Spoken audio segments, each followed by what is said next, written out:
La TVCRA est au cœur des préoccupations des gens d'ici depuis plus de 45 ans. C'est donc un honneur pour moi de soutenir et de contribuer à l'essor de la télévision communautaire de la région des Appalaches. Bon visionnement.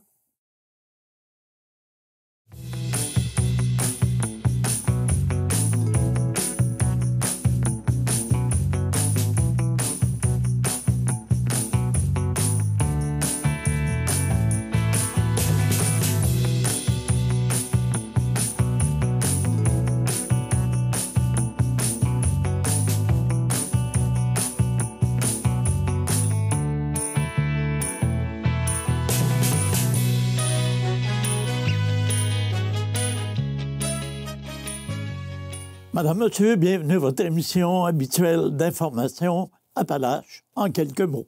Alors, comme promis la semaine dernière, nous avons le plaisir d'accueillir cette semaine la députée de Lotbinière-Frontenac à l'Assemblée nationale, Madame Isabelle Lecourt. Alors, nous allons la rejoindre immédiatement. Madame Lecourt, bienvenue et merci d'avoir répondu à notre invitation. Bonjour, ça me fait plaisir d'être ici. Alors, il y a longtemps qu'on vous attendait et qu'on vous a vu. Alors, on est d'autant plus content de vous recevoir, sauf que le climat actuel n'est pas l'idéal.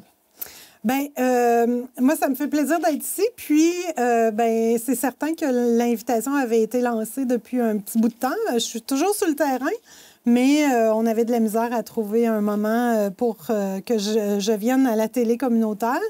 Mais c'est certain que l'environnement dans lequel on va vivre dans les prochaines années, suite à l'élection américaine, ben ça sera pas facile parce que le nouveau président a décidé de mettre en place des tarifs. Puis nous, comme province, comme pays, ben on a décidé de se tenir debout puis aussi de mettre des tarifs là, en contrepartie. Qu'est-ce que ça représente pour une élue de circonscription?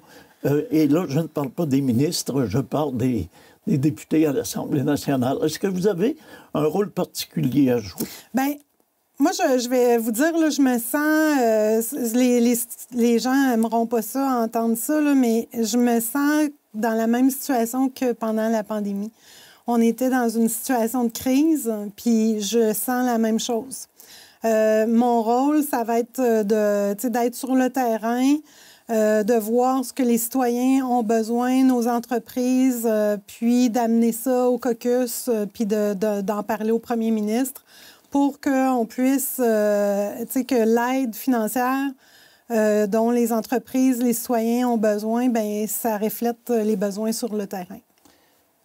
Vous avez parlé de cellules de crise pour ce qui est du comté de Lotbinière-Frontenac. Ça consiste en quoi, là, la cellule de crise que vous avez mise sur pied? Bien, tu sais, quand on a eu l'information, parce qu'on pensait que, le président américain reculerait ou changerait d'idée, c'est pas la première fois que ça aurait arrivé. Mais, tu sais, quand on a eu la confirmation que mardi, demain, les tarifs de 25 % sur tout les produits canadiens vont s'appliquer. Les exportations canadiennes vont s'appliquer. Ben moi, j'ai formé ma cellule de crise comme un peu que j'avais pendant la pandémie. C'est les deux MRC de Lotbinière et des Appalaches, les chambres de commerce et les sociétés de développement économique aussi. Puis, j'ai eu ma première rencontre ce matin avec tout le monde, puis on va en avoir comme ça à chaque semaine pour se tenir au courant de ce qui se passe sur le terrain, c'est quoi les besoins des entreprises, tout ça. Les intervenants dans la cellule de crise vont contacter les entrepreneurs pour voir c'est quoi leurs problématiques, tout ça, pour que moi, je puisse alimenter le caucus puis mes collègues. OK. Ça veut dire qu'il y a des contacts qui ont été faits ou qui seront faits? Bien, il y a certaines personnes dans mon comité là, qui ont déjà commencé les démarches. avec les entreprises. Puis, il y a des téléphones qui vont se faire, des rencontres qui vont se faire. Puis, je veux dire aussi à tous les entrepreneurs qui veulent me rencontrer, ma porte est ouverte. Okay. Mais je ne veux pas dédoubler le rôle de personne. Je ne veux pas faire perdre le temps à personne. Tout le monde est occupé. Tout le monde a beaucoup de travail à faire. Donc, mais si les entreprises veulent me rencontrer, moi, ma porte est ouverte. Là. Alors, je dois souligner que l'entrevue que vous écoutez présentement a été réalisée lundi, le 3 février. Alors, si vous écoutez l'entrevue, l'émission, mercredi ou vendredi, il se peut qu'il y ait eu des développements puisque ça évolue rapidement. Alors, Mme Lecourt, je reviens à nos moutons. Vous étiez ici d'abord pour parler de votre bilan, oui. particulièrement de la dernière session. Alors, on y revient puisque ça a été un bilan quand même assez impressionnant. Oui, bien, je travaille fort. Mon équipe aussi travaille très fort. Donc, ben, c'est pour ça, depuis 2018, le premier mandat, ben, on a dépassé le milliard de dollars en investissement dans le Binière Frontenac. Donc, c'est énorme, puis je suis vraiment très fière de ça. On a des gros projets, par exemple, en valorisation des résidus miniers. On a aussi, tu sais, le train qui, ça fonctionne bien, le projet. Donc, on travaille fort là-dessus pour une mise en service, là, toujours fin 2025. Les gens qui y croyaient pas ou peu sont obligés de se rendre à l'évidence là, quand on voit que la machinerie est sur place, puis, et je parle de la ville de Thetford, là, on commence déjà à voir des travaux. Oui, bien, il a fallu que je sois persistante parce que, tu sais, par exemple, pour le BAP, puis la valorisation des résidus miniers, il a fallu que je me batte beaucoup.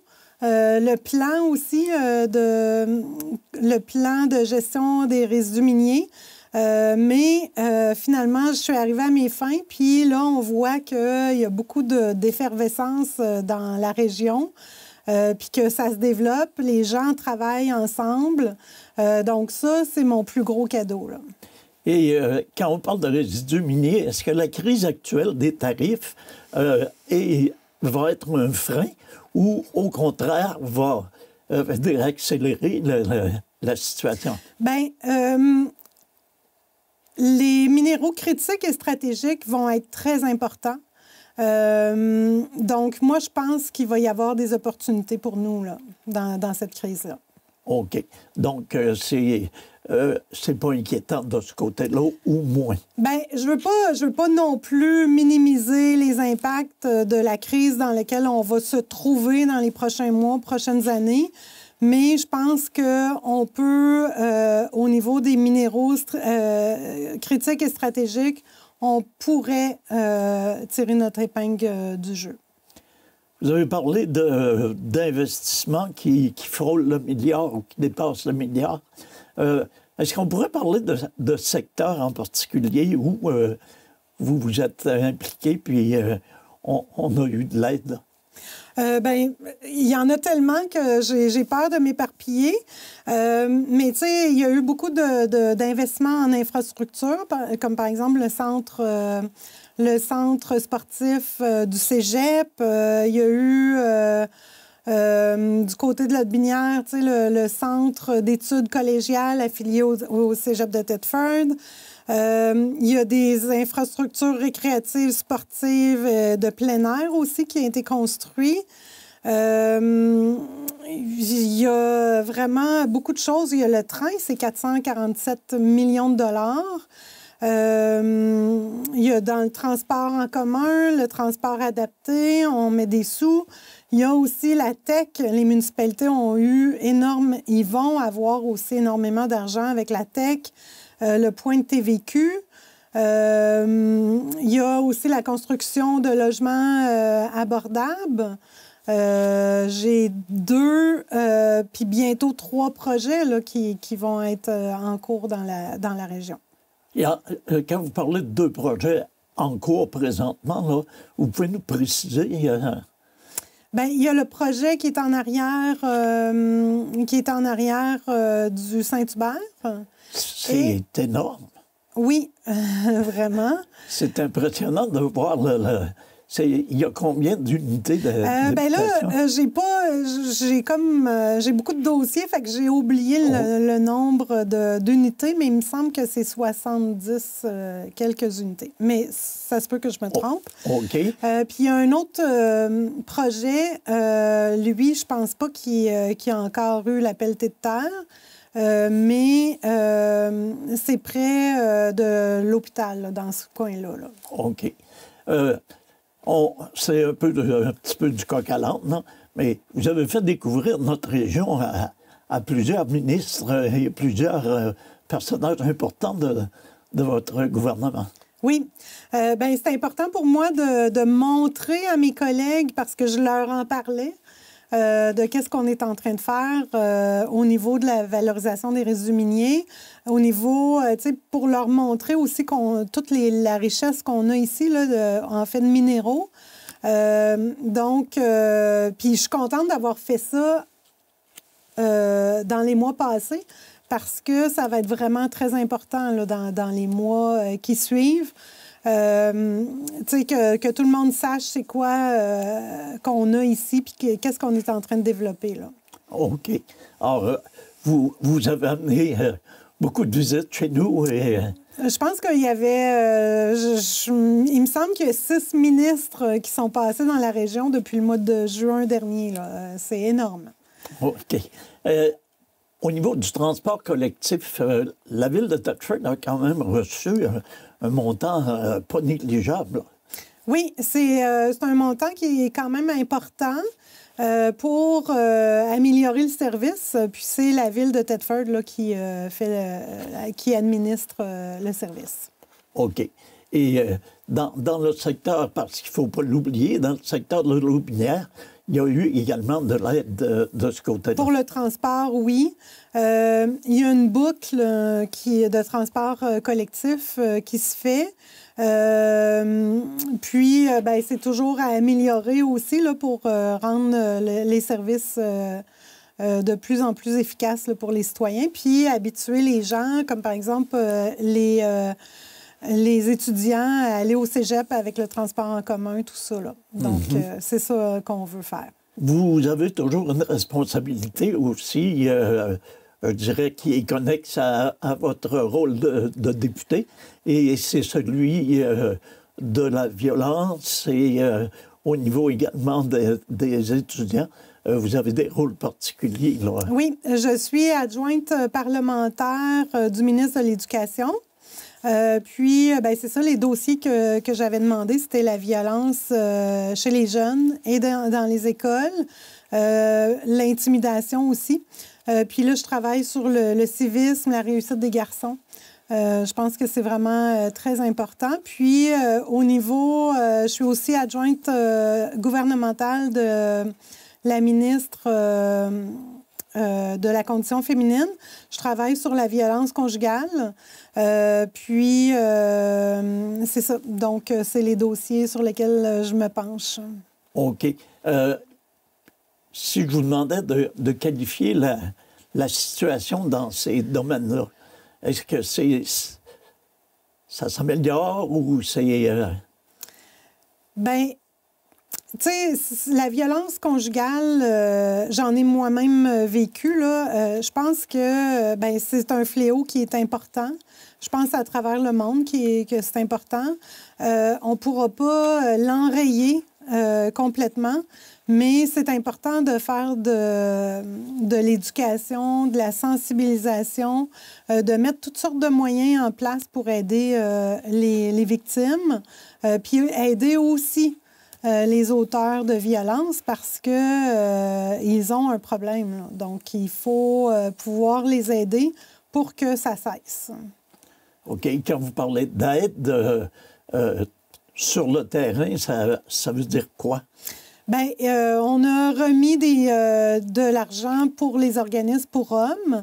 C'est sûr que, ben, tu sais, les besoins sont énormes. Puis, ben, les moyens sont limités. C'est ça, je pense qu'il faut aider aussi les auteurs de violence pour faire cesser les comportements. Dans le secteur Frontenac, vous mentionnerez si c'est la même chose du côté de Lotbinière. Dans le secteur Frontenac, on a accueilli de très nombreux immigrants au niveau de la main-d'œuvre, par exemple. Alors, M. Robert, Jean-François Robert, je viens de présenter un projet de loi, le projet de loi 84. Oui. Est-ce que vous pouvez nous dire où vous vous situez dans tout ça? Bien, dans le fond, ça va être une loi cadre pour l'intégration puis le vivre ensemble. On est une nation qui est différente. Notre langue commune, c'est le français. Donc, c'est vraiment une loi cadre. Puis ensuite, il va y avoir de la réglementation qui va être développée à partir de ça. OK. Pour Monsieur Tout-le-Monde, ça signifie quoi, une loi cadre? Bien, dans le fond, ça met les assises. Ça dit qu'on est une nation, qu'on vit en français ici. Puis ça dit qu'on veut bien intégrer les immigrants au lieu que les immigrants vivent comme ils vivaient dans leur pays, par exemple. Donc ici, c'est de cette façon-ci qu'on vit. Puis c'est comme un contrat social, là, dans le fond. OK. Ça me fait penser à un petit proverbe qui existe qui dit « À Rome, on vit comme les Romains ». Alors, c'est une loi cadre... on élabore les grands principes? C'est ça. OK. L'avenir maintenant de Lotbinière-Frontenac, ça passe par quoi et ça ressemble à quoi? Bien, je pense qu'on a beaucoup de potentiel. Moi, je suis là pour travailler les dossiers. J'aime ça, j'adore ce que je fais. Régler des problématiques, trouver des solutions, discuter avec les gens, j'adore ça. Je vais continuer à le faire pour le deuxième mandat qu'on m'a octroyé, là.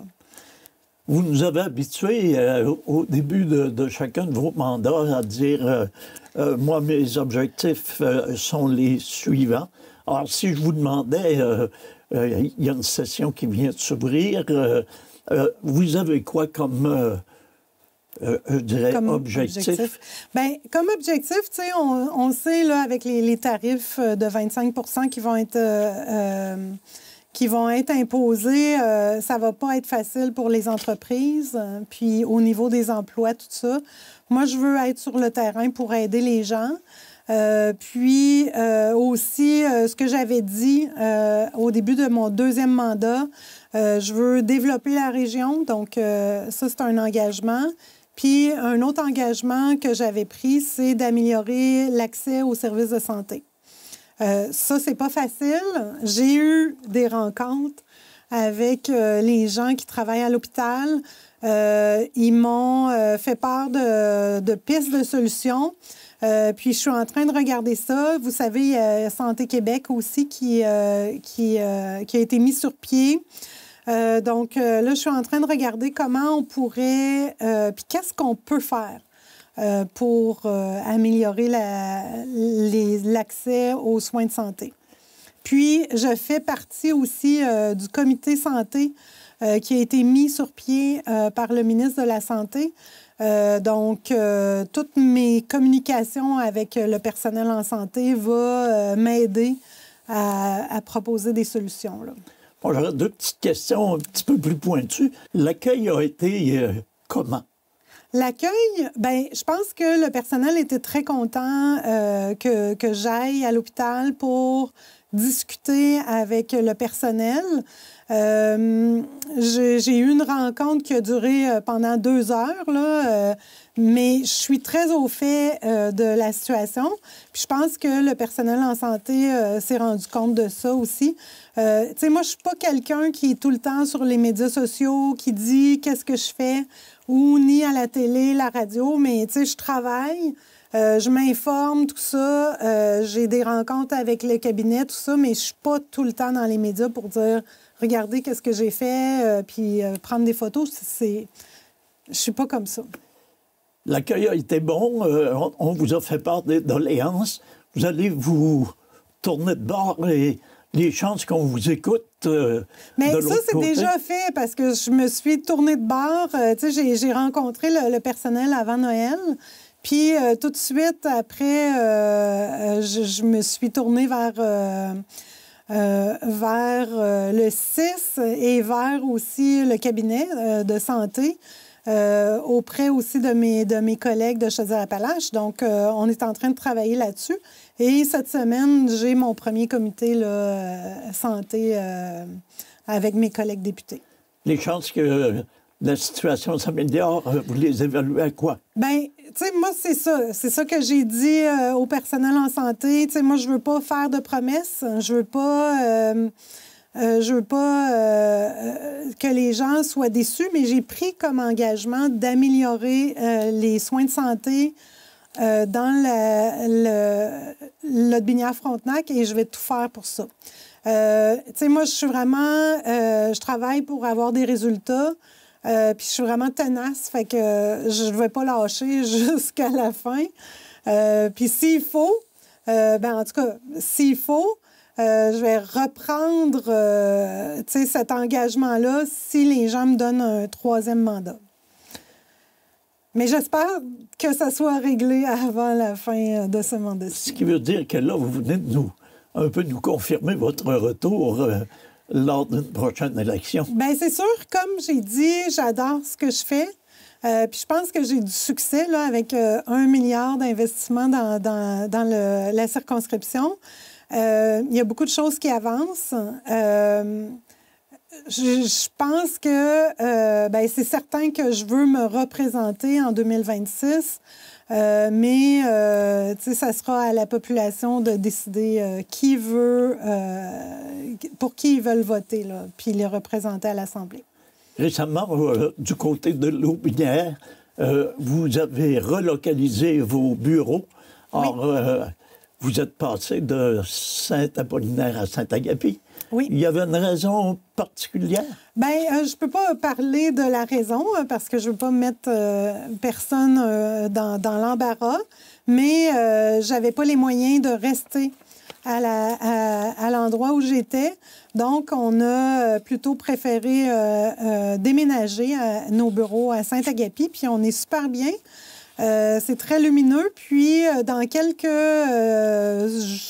semaines, je vais faire l'inauguration du bureau et je vais inviter les gens là, à se déplacer s'ils peuvent. Et au niveau des services offerts, la population ne sera pas lésée par ce déplacement? Pas du tout. On est toujours disponible. Il y a même des gens qui... nous écrivent sur les médias sociaux. Ça, c'est pas un moyen privilégié. On privilégie les courriels ou le téléphone. Mon équipe est là pour les aider. Puis moi, je suis toujours disponible aussi pour les rencontres quand mon équipe ne peut pas régler les problèmes. Un prochain dossier important, ce serait quoi pour vous? Je pense que tous les projets sont importants. Je pense qu'un des projets qui me tient à cœur, oui, l'accès en santé, mais aussi mener à terme le projet du train. Parce que c'est très important pour nos entreprises, puis c'est important pour l'avenir de la région. Chose qu'on verra en 2025? Normalement, ça devrait être fin 2025 et j'y travaille à tous les jours. Madame Lecourt, c'est malheureusement tout le temps qu'on avait. On vous remercie infiniment de vous être prêté à cette entrevue. Puis on espère vous revoir encore dans un avenir rapproché. Merci. Alors voilà, c'est ce qui met un terme à notre émission d'information pour cette semaine. C'est Nelson Fecteau qui vous remercie d'avoir été des nôtres. Je vous invite à être au rendez-vous la semaine prochaine pour une émission semblable. Entre-temps, passez une excellente semaine. Prenez soin de vous, prenez soin des vôtres.